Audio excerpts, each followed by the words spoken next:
नमस्कार बच्चों, मैं डॉक्टर अनीता सिंह चौधरी स्वागत करती हूं आपका राजस्थान सरकार और वेदांता के CSR इनिशिएटिव ई कक्षा में, जिसके टेक्निकल पार्टनर है मिशन ज्ञान। तो बच्चों, हम पढ़ रहे हैं 100 ड्रेसेस सेकेंड का पार्ट 2, जिसमें अब हम आगे की स्टोरी देखेंगे कि आगे क्या होता है जब मैडी जो है वो बहुत ही ज़्यादा अपने आप को एक पश्चाताप वाली स्थिति में महसूस करती है और वांडा से माफ़ी मांगना चाहती है, लेकिन वांडा वहाँ से जा चुकी होती है और वो एक निष्कर्ष पे पहुँचती है कि आइंदा अगर कोई भी बच्चा किसी का भी मजाक उड़ाएगा तो वो उसके खिलाफ़ बोलेगी और उनको वहीं रोक देगी कि आप ऐसा मत करो, किसी का मजाक नहीं बनाना चाहिए। तो अब हम इस चैप्टर को पढ़ेंगे। ये आपकी 10th क्लास की फर्स्ट फ्लाइट बुक का चैप्टर नंबर 6 है, जो अब हम कंटिन्यू करते हैं।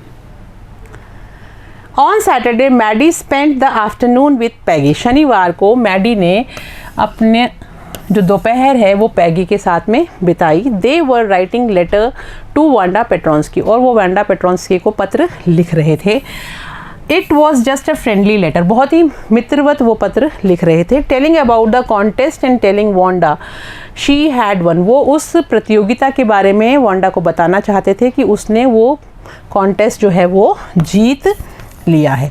दे told her how pretty her drawings were, वो बताना चाहते थे कि तुम्हारी ड्राइंग्स कितनी ज़्यादा खूबसूरत हैं, उसकी ड्राइंग्स कितनी ज़्यादा खूबसूरत थी, ये वो उसको बताना चाहते थे। And they asked her if she liked where she was living and if she liked her new teacher, और वो उससे पूछना चाहते थे कि क्या उसको वो जगह पसंद आई जहाँ वो गई है, नई जगह, और उसके वहाँ पे जो अध्यापक हैं, नए टीचर हैं, वो उसको पसंद आए या नहीं।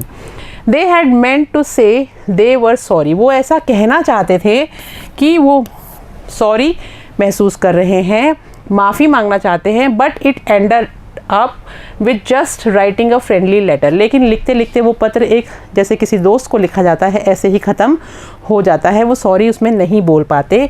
The kind they would have written to any good friend, क्योंकि वो पत्र ऐसे लिखा गया जैसे कि किसी अच्छे मित्र को वो पत्र लिखा जाता है। And they signed it with lots of x of for love, और उन्होंने उसमें नीचे अपने अपने हस्ताक्षर किए और बहुत सारा प्यार ऐसे नीचे लिखा। यानी लिखाना शुरू किया था पत्र माफ़ी मांगने के अंदाज में, लेकिन एक दोस्त को जैसे पत्र लिखा जाता है खुशी में कि तुमने कॉन्टेस्ट जीता, तुम्हारी ड्राइंग्स बहुत अच्छी थी, इतना वो उसमें लिखते हैं। बाकी माफ़ी की कहीं बात लिख ही नहीं पाते। They mailed the letter to Boggins Heights, और वो बॉगिन हाइट्स में उस पत्र को मेल कर देते हैं, भेज देते हैं। Writing please forward on this envelope, और उस पर लिखा होता है कि इस पत्र को आगे भेज दीजिए, क्योंकि पता तो उनके पास होता नहीं है। उनको लगता है उस पते पे भेजेंगे तो शायद वहाँ से जहाँ वो लोग गए हैं वहाँ वो पहुँच जाए। Days passed and there was no answer, बहुत दिन गुजर गए और कोई उत्तर नहीं मिला। But the letter did not come back, लेकिन पत्र भी वापस नहीं आया। So maybe Wanda had received, तो उनको लगा कि शायद वांडा ने वो पत्र प्राप्त कर लिया हो, received it. Perhaps she was so hurt, लेकिन शायद वो इतनी ज़्यादा हर्ट हुई थी, इतनी ज़्यादा उसको तकलीफ़ हुई थी, एंड एंग्री, और उनसे गुस्सा भी हो सकती है। She was not going to answer, इसलिए शायद वो उस पत्र का जवाब नहीं दे रही। यू कुड नॉट ब्लेम हर, हम उसको ब्लेम भी नहीं कर सकते, यानी हम उसको दोष भी नहीं दे सकते कि उसने पत्र का जवाब क्यों नहीं दिया, क्योंकि वो दुखी थी, उसको तकलीफ़ भी हुई थी और हो सकता है वो हमसे गुस्सा भी हो। Weeks went by and still Wanda did not answer, इस तरह से हफ्ते गुजरते गए और वांडा ने कोई जवाब नहीं दिया। हर्ट मतलब ठेस पहुंचाना, वेंट बाय यानी गुजर गए। Peggy had begin to forget the whole business, Peggy जो है वो सारी की सारी बातों को भूलना शुरू हो गई थी। And Maddie put herself to sleep at night making speeches about Wanda, और अब जो मैडी है उसने भी थोड़ा सोना सीख लिया था, यानी उसको भी रात को नींद आने लग गई थी, लेकिन नींद में भी वो वांडा से बातें करती रहती थी। Defending her from great crowds of girls who were trying to tease her with, यानी उसको सपने आने लग गए थे वांडा के, जिसमें कि वो वांडा को प्रोटेक्ट करने के सपने देखा करती थी कि उसको बचा रही हो, जब बाकी की जो लड़कियां हैं, जो लड़कियों का जो क्राउड है, भीड़ है, वो उसको जब छेड़ रही हैं, ट्राइंग टू टीज हर, उसका मजाक बनाने की कोशिश कर रही हैं। How many dresses have you got, और उससे पूछ रही हैं कि तुम्हारे पास कितनी पोशाकें हैं। And before Wanda could press her lips together in a tight line the way she did before answering, Maddie would cry out. और इससे पहले कि वांडा अपने दोनों होठों को दबा के थोड़ी हिम्मत जुटाती थी जवाब देने की, उससे पहले मैडी जो है वो चिल्ला पड़ती थी, सपना देखती थी वो ऐसा, डिफेंडिंग यानी प्रतिवाद करना, और कहती थी रुको, stop. Then everybody would feel ashamed the way she use to feel. और तब हर किसी को उतनी ही शर्मिंदगी महसूस होती जितना कि वांडा को वो लोग ये प्रश्न पूछ के शर्मिंदा किया करते थे. यानी सपने में अब वो अपने आप को वांडा को प्रोटेक्ट करने वाला बना लेती है और उसको इसी चीज़ के सपने आते हैं, क्योंकि माफ़ी वो मांग नहीं पाती तो कहीं ना कहीं उसके दिमाग में चल रहा होता है, और इस तरह के जब उसको सपने आते हैं तो वो अपने आप को कहीं ना कहीं संतुष्ट महसूस करती है कि उसने वांडा को बचा लिया. तो ऐसे समय गुजर रहा था. Then everybody would feel ashamed the way she use to feel. Now it was Christmas time and there was snow on the ground. और अब क्रिसमस का समय आ गया था और ज़मीन पर स्नो गिरने लग गई थी, यानी बर्फ़ जो थी वो वहाँ पर गिरने लग गई थी. Christmas bells and the small tree decorated. और क्रिसमस की जो घंटियाँ हैं वो और छोटे छोटे क्रिसमस के जो पेड़ थे उनको डेकोरेट किया गया था, सजाया गया था इन द क्लासरूम. और कक्षा में भी सजाया गया. On the last day of school before the holidays. छुट्टियों पे जाने से पहले जब आखिरी दिन था विद्यालय का, the teacher showed the class a letter she had received that morning. Teacher ने उनको एक पत्र दिखाया जो उनको उसी दिन सुबह प्राप्त हुआ था. अशेम्ड मतलब होता है शर्मिंदा. You remember Wanda Petronski. और टीचर उनसे कहती क्या तुम्हें वांडा पेट्रोन्स्की याद है? The gifted little artist who won the drawing contest. वो छोटी सी बच्ची जिसने हमारे विद्यालय का ड्राइंग कॉन्टेस्ट जीता था, प्रतियोगिता को जीता था, जो इतनी गिफ्टेड यानी जिसको कि एक तरह का ज्ञान प्राप्त हो, यानी वो उसको एक कला में वो निपुण थी, इतनी गिफ्टेड थी वो बच्ची. Well she had written me and I am glad to know where she lives. उसने मुझे पत्र लिखा है और मैं बहुत खुश हूँ, गर्वान्वित महसूस कर रही हूँ कि कहाँ वो रहती है, अब ये मुझे पता है. बिकॉज क्योंकि नाउ अब I can send her medal, I want to read her letter to you. क्योंकि अब मैं उसको वो पदक जो उसने जीता था, जो मेडल जीता था फर्स्ट आने का, वो उसको भेज सकती हूँ क्योंकि मुझे अब उसका पता मिल गया है. तो मैं आपको उसका पत्र पढ़ के सुनाती हूँ. The class set up with a sudden interest and listen intently. Intently का मतलब होता है बहुत ही ध्यान से, दृढ़ निश्चय से. अब जब वो ऐसा कहती हैं तो क्लास बैठती है और बहुत ही ध्यान से सुनती है. उसमें लिखा होता है डियर मिस मैसन, प्रिय miss Mason, how are you and room 13. आप कैसी हैं और रूम 13 के सब लोग कैसे हैं. Please tell the girls they can keep those 100 dresses. आप लड़कियों को ये कह दीजिए कि वो उन 100 पोशाकों को रख सकती हैं. बिकॉज क्योंकि in my new house I have 100 new ones. क्योंकि मेरे नए घर में 100 से भी 100 जो हैं वो नई पोशाकें आ गई हैं. All lined up in my closet. और सारी की सारी मेरी अलमारी में लगी हुई हैं. I would like that girl Peggy to have the drawing of the green dress with the red trimming. मैं चाहती हूँ कि पेगी जो है इस क्लास की, उसको वो ड्राइंग आप दे दें जिसमें हरे रंग की ड्रेस बनी हुई है विथ रेड ट्रिमिंग्स, एंड हर उसको वो ड्रेस दे दें, यानी उस ड्रेस जो पोशाक का जो चित्र है वो आप पैगी को गिफ्ट कर दें. एंड हर फ्रेंड, और उसकी जो दोस्त है जिसका नाम है मैडी, उसको भी to have the blue one. उसको नीले रंग वाली जो ड्रेस की पोशाक की जो चित्र है वो आप उसको गिफ्ट कर दें. फॉर क्रिसमस, क्रिसमस की तरफ से, मेरी तरफ से क्रिसमस प्रेजेंट के रूप में. I miss that school. मैं उस स्कूल को बहुत मिस करती हूँ, विद्यालय को बहुत मिस करती हूँ, मुझे उसकी याद आती है. And my new teacher does not equalize. और मेरे जो नए अध्यापक हैं वो इसकी बराबरी नहीं कर सकते. इक्वलाइज यानी कि बराबरी करना. विथ यू, आप सब लोगों से. Merry Christmas to you and everybody. आप सब लोगों को क्रिसमस की बहुत बहुत शुभकामनाएं. Yours truly Wanda Petronski. आपकी प्रिय वांडा पेट्रोन्स्की. तो इस तरह से पत्र वो लिखती है और मैडी जो है उसके लिए और पैगी के लिए वो गिफ्ट के रूप में वो दोनों ड्रेसेस मेंशन करती है कि ये आप उनको दोनों को दे दीजिएगा। On the way home from school Maddy and Peggy held their drawings very carefully. On the way from school, जब स्कूल से जाते समय मैडी और पैगी ने हेल्ड यानी पकड़ रखी थी अपनी अपनी जो ड्राइंग्स थी वो बहुत ही सावधानी से, केयरफुली यानी सावधानी से। All the houses had wreaths and holly in the windows. wreaths का मतलब होता है मालाएं, होली यानी शूलपर्णी। सभी घरों में मालाएं लगी हुई थी, घंटियां लगी हुई थी, सजे हुए थे सभी घर क्योंकि क्रिसमस का टाइम था। All the houses had wreaths and holly in the Windows outside the grocery store, यानी जो किराने की दुकान थी उसके आगे भी बहुत सारी सजावट थी। Hundreds of Christmas trees were stacked, और 100 से भी ज़्यादा जो क्रिसमस ट्रीज़ थे वो वहाँ पे खड़े थे। And in the window candy peppermint sticks, और खिड़कियों में पुदीने की बनी हुई मिठाइयों की जो स्टिक्स थी, लड़ियाँ थी, वो लगी हुई थी। And cornucopias of shiny transparent paper were strung, strung का मतलब होता है डोरी से बंधे हुए, और उन पेपरमेंट यानी पुदीने से बनी हुई मिठाइयों के साथ डोरी से लगे हुए बहुत से रंग बिरंगे जो कवरिंग थी उसके साथ ये सब चीज़ें वहाँ पे उन क्रिसमस ट्रीज़ के ऊपर सजी हुई थी। The air smelled like Christmas and light shining everywhere, चारों तरफ जो खुशबू थी वो क्रिसमस की फैली हुई थी। एंड लाइट शाइनिंग, और रोशनी जो थी वो चमक रही थी। एवरीवेयर, चारों तरफ।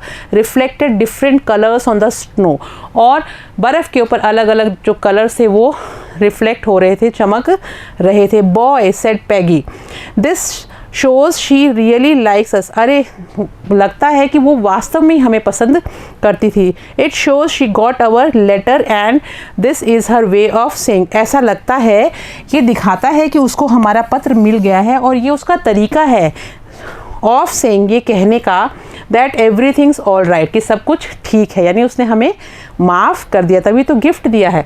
एंड दैट्स दैट, और वो कहती है कि और अब मैं खुश हूँ, यानी अब उसको मन में कहीं ना कहीं तसल्ली हो जाती है कि वैंडा को पत्र पहुँच गया है और उसने उनको वो गिफ्ट दी है, पोशाक की जो चित्र हैं वो, तो इसका मतलब वो उनसे नाराज़ नहीं है। I hope so, Maddy sadly, Maddy ने भी कहा कि हाँ मुझे ऐसा लगता है। She felt sad because she knew she would never see the little tight lipped Polish girl again. अब वो मैडी थोड़ी उदास थी क्योंकि उसको वो जानती थी कि वो उस छोटी सी दबे होठों को दबा के रखने वाली छोटी सी पॉलिश जो लड़की है उसको दोबारा कभी भी नहीं मिल पाएगी। Couldn't ever really make things right between them, और आपस में जो उनके मन मुटाव है उनको दूर भी नहीं कर पाएगी। She went home and she pinned her drawing over a torn place in the pink flowered wallpaper in the bedroom. अब वो अपने घर जाती है और वहाँ पे जाके पिंड यानी लगा देती है वो जो ड्राइंग थी उसको, एक फटे हुए गुलाबी रंग का जो वॉलपेपर था दीवार पे लगा हुआ, जहाँ से वो फटा हुआ था उसके ऊपर वो ले जाके अपने बेडरूम में उस चित्र को लगा देती है। The shabby room came alive from the brilliancy of the colours, और वो जो भद्दा सा कमरा था वो एकदम चमक उठता है जैसे ही वो चित्र उस जगह पे लगता है। उसकी चमक कितनी अच्छी थी, उसके कलर्स इतने खूबसूरत थे। ब्रिलियंसी यानी चमक। Maddy sat down on her bed and looked at the drawing, Maddy बिस्तर पे बैठ जाती है और उस ड्राइंग की तरफ देखती है, चित्र की तरफ देखती है। She had stood by and said nothing, वो वहाँ खड़ी रहती है और कुछ भी नहीं कहती। But Wanda had been nice to her anyway, और मन में सोचती है कि वांडा तो मेरे साथ बहुत अच्छा व्यवहार करती थी। Tears blood her eyes and she gazed for a long time, उसकी आंखें जो है पानी की भर जाती हैं और वो कई देर तक गेज यानी घूरती रहती है एक ही तरफ, उस पिक्चर की तरफ।